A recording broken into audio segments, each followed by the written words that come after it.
You don't have to be an OBGYN to understand your pregnant employees. And equally, you don't have to be an expert in your organization to explain the process of being pregnant and having a baby. It's not that dissimilar with perimenopause and menopause. You don't have to be an expert. You just have to talk to your employees, ask them what they would like, because they will know what they need. You are listening to the Done with Dieting podcast, the podcast for women who are experiencing perimenopause and menopause symptoms and want to feel better, like they did before their body started changing.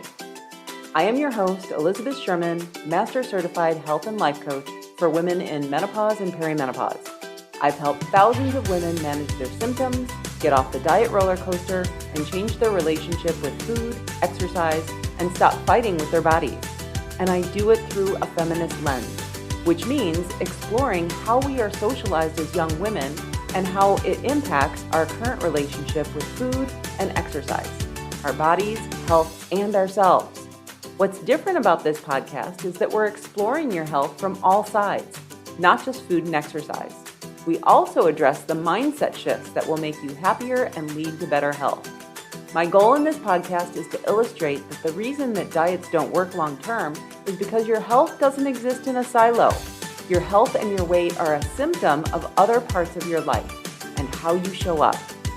I want to help you to feel good and live the life that you desire from a 360-degree approach, body, mind, and soul. Welcome. Let's get started. Hey everyone, welcome to the Done with Dieting podcast, episode number 120. I am so excited to introduce you to today's guest, Hatty McCafferty. What I love about Hatty is that she goes into corporations and helps them to be more accommodating to women in menopause. There's data to show that women in menopause years leave the workforce, not because they're not capable or that they're bored at work, but rather because their work environment just isn't accommodating to them. This is a huge problem that's costing corporations millions of dollars by not being able to retain qualified talent. So, without further introduction, here's my interview with Hatty.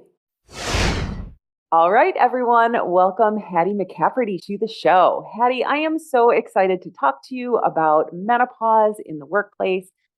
Tell us all the things. Who are you? Who do you help? What do you do? Tell us.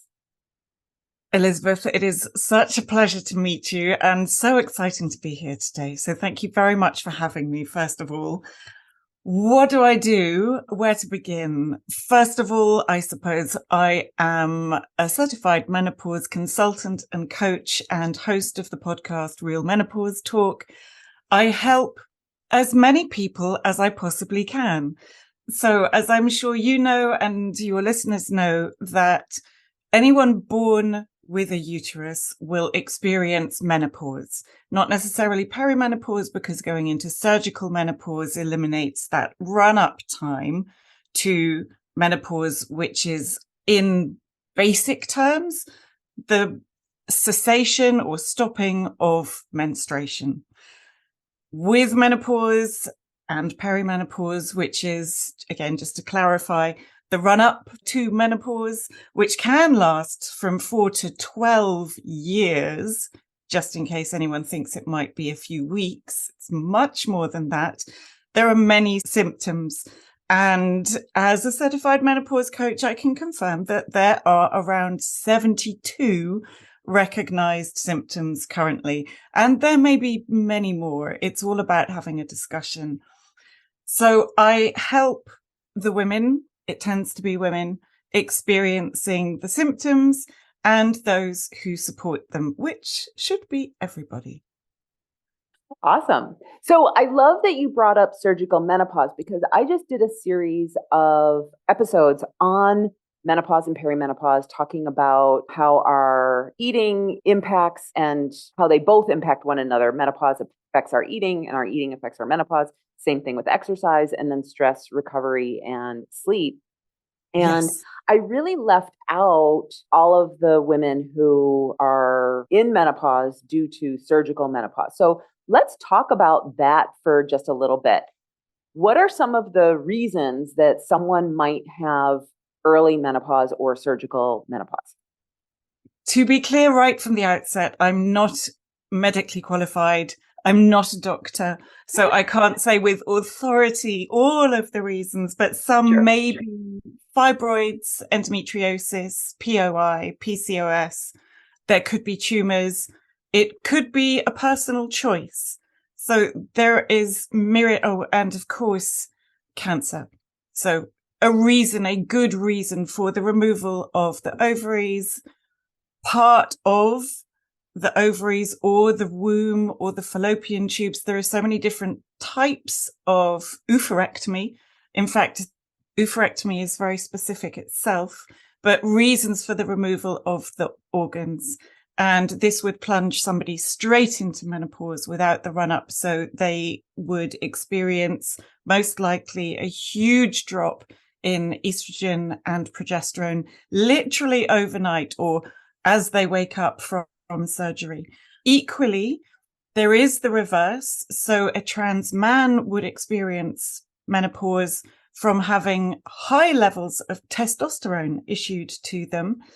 And this, again, influences the balance of the three major sex hormones. Of course, there are so many more that come into play with the symptoms, but for simplicity's sake, testosterone, estrogen, and progesterone play off each other like a dance when everything is good and they work beautifully. And then surgical menopause, there is this dramatic plunge and reduction, certainly in estrogen and progesterone. I've heard that it feels like being run over by a truck, and you can experience extreme fatigue to the point of chronic fatigue syndrome, that tired that you can barely walk upstairs. Aches, joint aches, pain throughout your body. So the symptoms that we might have heard of, but 1,000 times more intense because they're brought on so strongly. Hot flashes, night sweats that most people have heard of, itchy skin, crawling skin. I mean, I could go on, but yes, those might be some of the reasons. Yeah, okay. And I also love that you brought up trans men because that's even a topic that is probably even more taboo than just regular menopause because we don't have a lot of people going through it, right? Right. And certainly not so many that are feeling comfortable to talk about it publicly. I am very excited to say that I do have an interview for my next season with a glorious trans man who just radiates light and is wonderful and open and very honest about his experience so far. So I'm excited to learn from him. Awesome. I can't wait to share all of this information with my listeners because I do want to make sure that all populations are served. I don't feel qualified enough to work with a trans man on menopause symptoms. And so I'm glad to be able to refer someone to you. Oh, well, thank you. I also don't feel qualified fully currently, but I'm learning as I go. And with my knowledge of menopause as it stands, I mean, we can always learn more anyway about everything, but being able to refer people on to resources that can be supportive is anything but is always good. Fantastic. Okay. So let's talk a little bit more about the organs that they leave in the body and how those can impact our menopausal symptoms. So we can have a hysterectomy, which gets rid of the uterus. And then there are options to get rid of the fallopian tubes and the ovaries. But the ovaries emit hormone. So that option is going to have different effects for a woman than just having the hysterectomy. Is that correct? It's going to be more intense. And that is as far as my knowledge really extends. With authority, I can hypothesize and talk about Okay. some people's experience, but that's as much as I'm comfortable with. Okay, great. So let's talk about how you support people who go through menopause and the people that support them. How do you do that? What are the modalities that you use for that? I have a background as a 500-hour Hatha yoga instructor. Mm, Yes. So 500-hour Hatha yoga instructor, personal trainer, and I've done some nutrition coaching training and my certification as a menopause coach. So putting that all together and continuing to build on it, there are building blocks that I'm sure you know, particularly with your background, that can help us all feel better, stronger, healthier anyway. And getting those building blocks in place, ideally before perimenopause is even going to enter your radar, is ideal. And then certainly during perimenopause and the menopausal years, there is nowhere to hide. So it is absolutely the time to address those. So what I tend to do, rather than looking after individuals, is go into organizations and start the conversation. Because for me, it feels very much like this is the place to start. Certainly in the UK, it has begun. As far as I can tell, in the US, it has begun. There are lots of celebrities who are opening up the conversation. But I do live and work in my little menopause bubble where I think everybody's happily talking about it. So when I do enter a company, it's very interesting to see the reactions. Some people are delighted. Some people instantly feel uncomfortable because female biology is traditionally quite a difficult subject for some, depending on their background, but depending on how they've been brought up, depending on the environment in which they are. And certainly for companies, it's often sidelined and seen a little as irrelevant or distasteful, or certainly something that is better covered up in a neat suit. So going in and opening up the conversation so that people feel comfortable, and by people, I do mean everybody, but then I tend to break it down into basic biology of female born, male born. It keeps it simple for everybody so everybody can understand. And once they feel comfortable and realize that you don't have to experience perimenopause or menopause yourself to need to know about it, and at the same time, you don't need to be an expert as, say, a line manager, then people begin to relax. Everybody has been through puberty. Many of us remember it as quite a roller coaster time. Many of us who have children, particularly teenage children, can see that, yes, puberty remains quite a roller coaster time and the hormones fluctuate. So one of the other things I really like to do is to show a graph where you look at the female cycle monthly and hormones go up and they peak and they reduce, and it looks like a roller coaster, but this is what we deal with monthly on a good month where everything actually ebbs and flows very smoothly. And then perimenopause is like an abstract Pollock painting with hormones flying all over the place in all sorts of different directions at irregular, erratic times.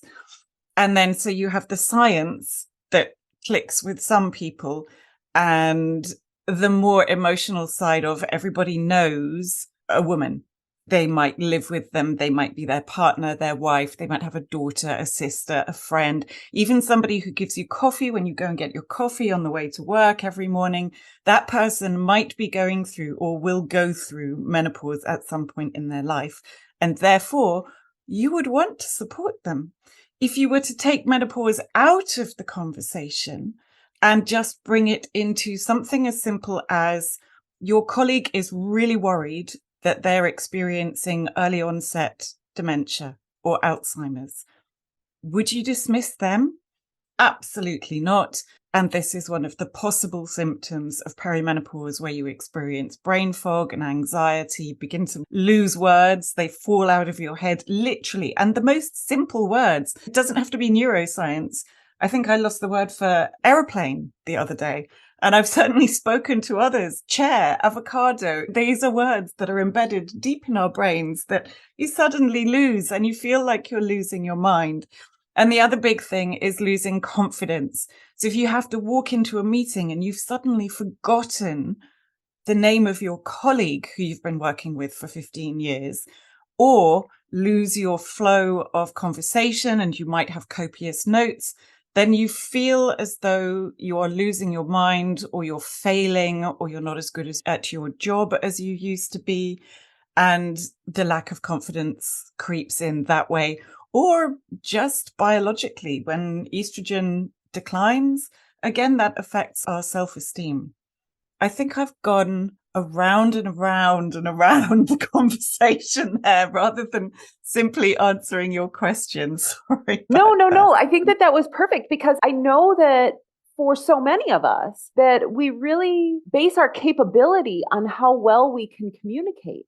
And when words fall out of our heads or we lose a train of thought, that we have the question in our brains like, are we going crazy? Am I losing my edge? Am I getting old? Am I not relevant anymore? Like, all of these questions come up for us.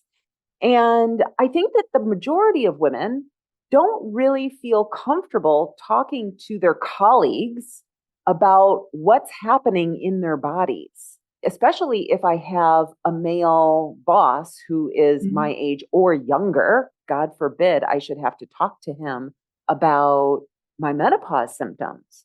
One thing that's really interesting is that I had another guest on the podcast a while ago, and she works with women with ADHD. And it's fascinating to me how women in menopause and perimenopause are being diagnosed with ADHD at just an alarming level. Forgetting words, I think, is when we can normalize that, then we can maybe feel some acceptance and that we're not going crazy. Absolutely. I think it all folds into the anti-aging conversation as well.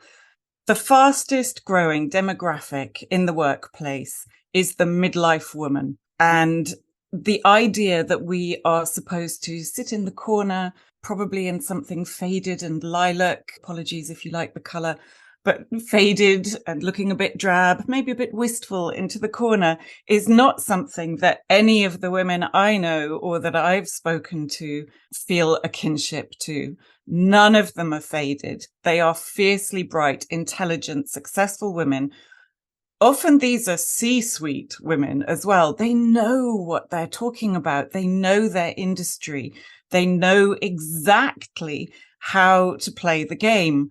So when they suddenly experience this loss of words, loss of memory, loss of focus, it can be genuinely fearful, or they can be genuinely fearful, which is a new experience in itself for them. Given that they are the fastest growing demographic and they have more financial power, more buying power than, say, the women in their 20s often do, this is an opportunity to harness the midlife woman. They are capable, they have experience, they become more authentic with growing into themselves. There's no pretense.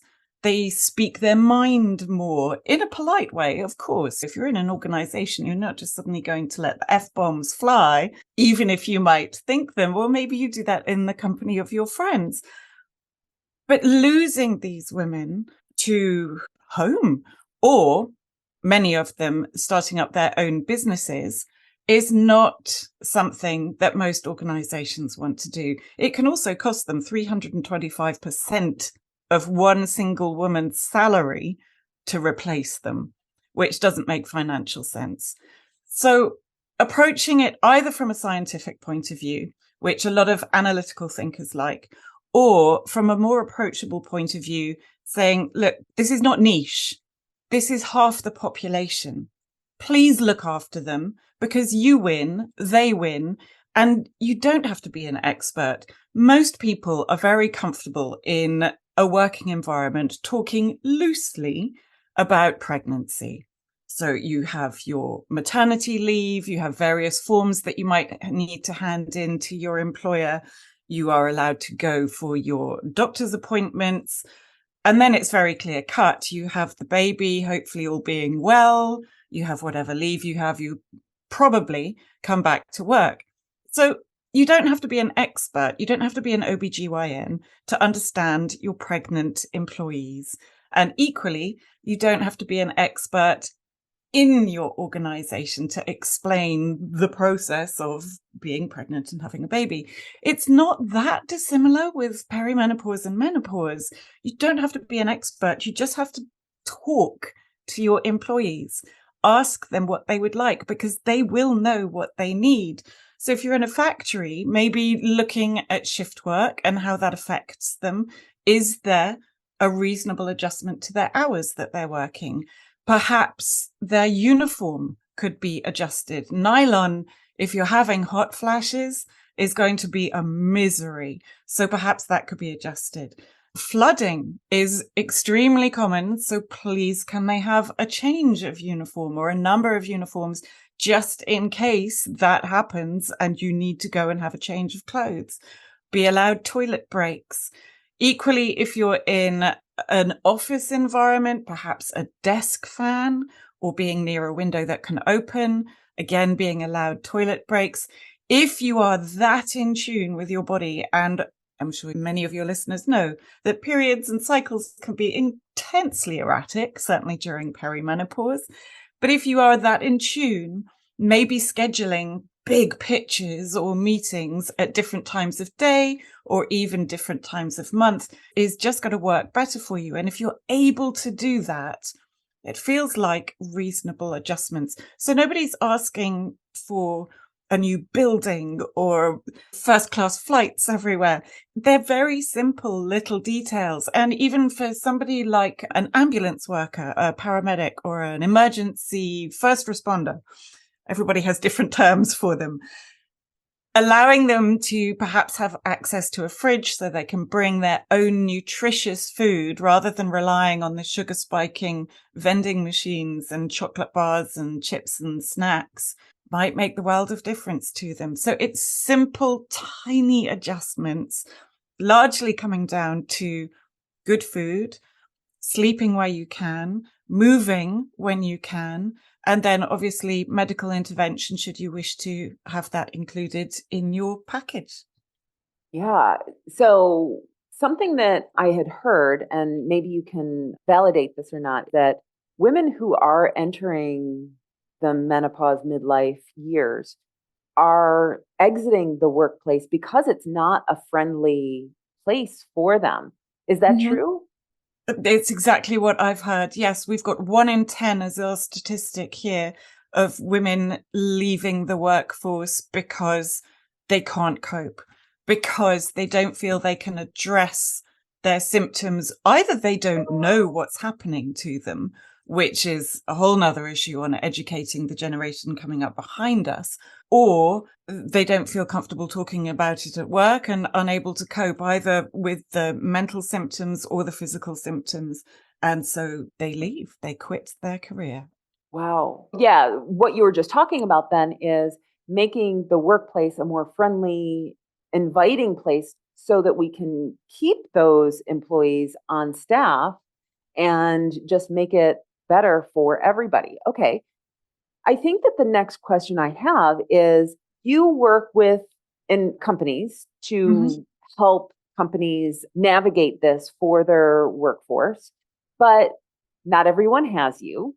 So, what are some of the things that women who are going through this can do without feeling like their company is getting all up in their business? Because I know that probably a lot of women are like, I really don't feel comfortable talking about my menopause symptoms with my colleagues or my boss.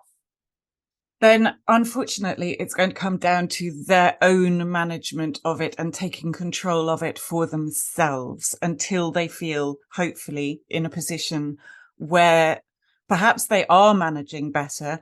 And that gives them the courage or the confidence to go and talk to somebody in HR or head of talent, again, depending on the term that they prefer to use, or their manager. So they would then need to do what they can to support themselves. There are portable fans. It depends on their symptoms, obviously, what they need. I, for one, have never had a hot flash to date.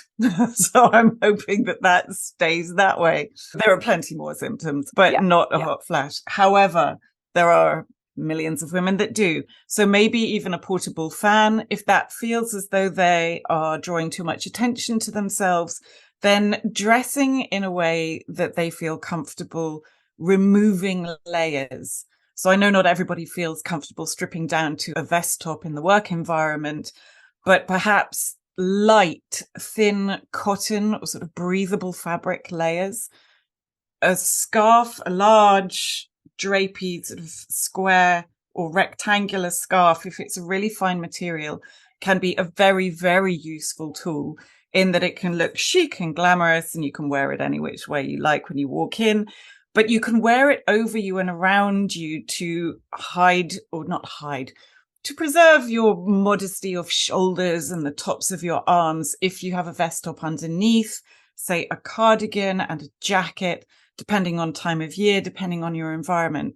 So layering your clothes, wearing fabrics that are going to make you feel more comfortable, working out strategies of removing those layers when you need to, and then putting them back on, because conversely, after a hot flash, I've heard that you can often have a hot, super icy chill. So you then need to redress without obviously making it like the dance of the seven veils when you're right in the middle of a meeting. Carry extra clothes with you, or dark clothing as well, if you are prone to flooding. Just being prepared. And there is very little that prepares you for having stains of blood on your clothes in the working environment. I remember that from school as much as anything else as well. But making sure that you have strategies to hide that. And it pains me to say hiding it, but it is what we will tend to do. It's not something we want to display. So rather than hiding in shame, it's just making yourself feel more comfortable. Taking in food that agrees with you, that helps support your digestion, because often digestive issues flare up at this time. Phytoestrogens, so lots of dark green leafy vegetables. And with this, I also want to respect cultural food, because certainly in the UK, the Western diet is touted as being the be all and end all, and it is wonderful. But if you break it down into its components, the Caribbean diet, Ghanaian diet, Japanese diet, there are so many other diets around the world that actually fulfill all those criteria. It's just very easy to say, oh yes, the Western diet. But lots of dark green leafy vegetables are going to support the phytoestrogens. So you can break that down because you'll be better equipped to explain the estrogen receptors and the phytoestrogens. Colorful vegetables with antioxidants so that you keep the whole cycle moving, because even though you're producing estrogen, if it's not enough, if it's too much, you still want to flush out what you don't need. So keeping your digestive system moving is going to be really important. Drinking lots of water, making sure you have a water bottle. Maybe that's not part of the culture in the office. Maybe you could introduce that to make yourself feel more comfortable.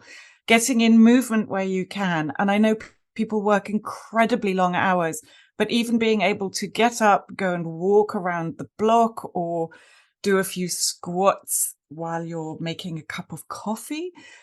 Again, walk around the block, get some fresh air, see some greenery if you can, for your mental benefits. It's going to be taking control yourself. And then while you're not at work, working on your sleep patterns, your sleep hygiene, making sure that you get as much rest, quality rest, as you possibly can. So again, looking at food, making sure you get plenty of protein in at every single meal, starting your breakfast well to keep your blood sugar stable, which all feeds into brain health, cognition, as well as looking after your skin and muscle tone and all the things. There are so many components, but I suppose the basics would be move well when you can. And I'm not talking about loads of cardio, not at all. Walking, fantastic. Good foods, whole foods. I suppose that's really the key. Eat a food that your great grandmother would recognize is a food. So no processed or minimal, maybe 90% real food, 10% in inverted commas, treat food, sleep, hydration. And yes, clothing that makes you feel comfortable and confident. And one other tiny note on the clothing, and I've fallen into this trap myself as well. I tried on a pair of jeans recently that I've had for about 15 years, and they barely go over my knees anymore. That's okay. I'm not 15 years ago me. I'm today me. And when I wear clothes that fit me well and I'm comfortable in, that make me feel good today, that's what matters. So please dress for you now, because you now is amazing, and dressing for you now will make you feel the amazing that you are. Well, and I think that that is such a brilliant thing to say because I don't know how many women I talk to who have this idea that they need to be the weight that they were in high school. Like, Mm-hmm. who told us that as a 50-year-old woman, I need to have the body size and shape and weight that I was 40 years ago, 25 years ago? Whoever came up with that really should be put back in wherever they came from. Well, but so many women still hold that idea that I should be this size or I should be this weight or I should be this, right? Yeah. And old habits, old ingrained indoctrination dies really hard. And I am the first to throw up my hands and say, yeah, I've really, really struggled with that. My body composition has changed. I mean, I've been every shape and size you can imagine over 50 years, but my body composition now is much better, much healthier than it has been. I have more muscle, much less fat. I am bigger in size, but I'm healthier.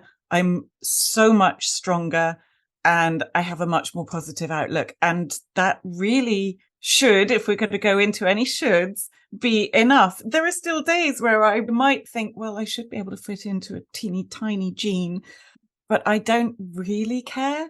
And nobody else does. Right. Nobody else does at all. And why should a 50-year-old woman, 40-year-old woman be the same size as she was when she was 15? It doesn't make sense. Smaller is not always better. Yeah, I love that. So, since we're talking about being in your body and you are a yoga instructor, tell us a little bit about how yoga can actually help menopause and menopause symptoms.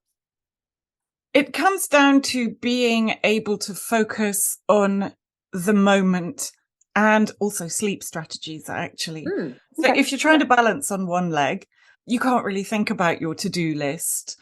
So being very present and focusing on what your body is able to do is actually a really positive thing. It's clearing headspace, which I think everybody needs, whether they're in perimenopause or not. Having something to do that is physical will take you away from the stresses of everyday life. And that could be running. My real passion these days is lifting weights. There is very little you can think about when you've got to get something off the floor or push it away from you and it's heavy. And then coming into the sleep strategies, certainly yoga can work wonders. I teach a range of schools of yoga, and my favorite really comes down to the yin. It's very complicated in some ways, but in others, it's basically like having a nap. There are positions that you get into and you hold them for 3 to 5 minutes, which sounds terrifying if you're thinking you're balancing on one leg, but these are not. They are largely floor based. The challenge is mental. The challenge is to stay still and focus on your breath and let those thoughts go. And I know I've done my job properly if there's somebody snoring in the corner at the end of class. So allowing them to wind down, to completely activate their parasympathetic nervous system, the rest and digest, and forget all the stresses of the day, as well as stretching and manipulating the fascia. So getting the aches out of the body. So many of us find ourselves in a slightly hunched up position, a bit like a turtle over our computers, over our desks, over our phones, or even cooking or doing the washing. It's very easy to hunch up, certainly in colder countries. And this doesn't do us any good either for our posture or for joint aches or for our mental well-being. So opening up the body just gives you much more peace of mind and better mobility, because I would like to be able to be moving and walking as well and as smoothly as possible for as long as I possibly can. Yeah, I love that you talked about strength training and running because I know that for myself and for many of my clients, we have lots of moods. That's another symptom of menopause and perimenopause, right? Mm-hmm. We have rage, we have anxiety, we have depression. And I know that for myself, I don't suffer from a lot of depression, but I do have anxiety and a little bit of rage. And so when I can run or lift weights, it really like just lets off that steam. Yes. It's so important. It's actually my non-negotiable. If I go to the gym, the barbell doesn't care. Mm-hmm. I do, but it doesn't. I can take it out on the barbell if I've got the rage, or it is just one of those simple, well, this is all I can do. This is my time. Nobody can call me. Nobody can ask me to do something. Nobody can tell me to do something. I'm just going to do my exercise. And it obviously builds into muscle maintenance, which is crucial for women around midlife, because muscle begins to decline just naturally over time, and maintaining that keeps us more healthy, builds stronger bones. And again, I'm such a big believer in the mental health aspect of exercise. Oh, so good. So good. Okay, so let's see. What else do we want to talk about? Oh, the other side. Because I haven't experienced it yet, I'm still in the trenches. But the positives that are to come and the negative aspect that everybody talks about, but actually it's not all bad. It's not, oh my God, perimenopause and menopause are coming for you. First of all, it is manageable. And secondly, on the other side is the best. People talk about post-menopause as the second spring in Chinese medicine. And most of, if not all, the women that I've spoken to who are in their 60s and 70s say absolutely the best is yet to come. You settle into yourself and your authenticity. And there was a lovely quote I heard the other day of, I spell old with a B and sometimes a G. So bold and gold. You just have this innate confidence in yourself. You have 0 F's to give, and not in a rude way, but it's clinically proven that as estrogen declines, you care less about giving to others and caring for others. That doesn't mean you stop caring, particularly about the people you love. Of course, you love them, but you don't care about what somebody in the street thinks. You don't care about people's opinions. And so you can just become your real, true, bold self. And I think that is the greatest gift of all. So getting older, aging at home for yourself, with your friends, just as much as in the workplace, I think it is actually more valuable than anybody has ever recognized at all. I would 100% agree with you that the 0 F's, it's not about other people, but I think it's realizing that the consequences to your decisions affect you and you only. And so, therefore, I am responsible for my own life and what comes of it in the end. Do I want to spend the rest of my life people pleasing? Or do I want to do what I know is going to be best for me in my life? Yeah. Absolutely. And how am I going to get the most fun out of it? Yeah. And I'm so glad that you brought that up because it is 100% true that society sees women as aging as being washed up or not relevant or whatever. But I think that there's also a freedom in that also because when eyes aren't on me, I can do whatever I want, right? No one I cares. love that. Love that so much. Yeah, I remember walking into a room as a 20 something and feeling incredibly self-conscious in case anybody might see me, or you have to present this sort of young, vital, attractive persona, whereas you can choose when you get to be a certain age, you can present whatever you wish. And yeah, absolutely the freedom. And if everybody's busy looking at the 20-year-old, good for them, because yeah, that means you can do anything you want. And if they are looking at you, you can still do anything you want and just enjoy it. Oh, that's so good. Thank you for being on the podcast today. So, where can people find you, Hattie? We'll have all of this in the show notes, but just let everyone know. And if someone's interested in having you come present to their company, how would they contact you? So, tell me all about that. I'm on Instagram, which is very much the podcast resource, I suppose, at the moment. Real Menopause Talk. The website, realmenopausetalk.com. And if anybody wants to get in touch, even with any questions, it's Hatty, which is Hatty at realmenopausetalk.com. Always happy to have questions. I will answer them. It might take me a little bit of time occasionally, but I will answer any question that is put my way. Awesome. Thank you for being here. Thank you so much for having me. It's been terrific. All right, everyone. That was such a great interview. I'm so glad that you got to listen to that. Reach out to Hattie if your organization is looking to make accommodations for women in menopause as well. Have a great day, everyone. I'll talk to you next time. Bye-bye. Hey, if you enjoyed listening to this podcast, you have to come check out the Feel Good Sisterhood. It's my small group coaching program where we take all of this material and we apply it. We figure out what works for us, and we don't ever look back at another diet ever again. Join me over at elizabethsherman.com/group coaching. I'd love to have you join me in the Feel Good Sisterhood. See you there.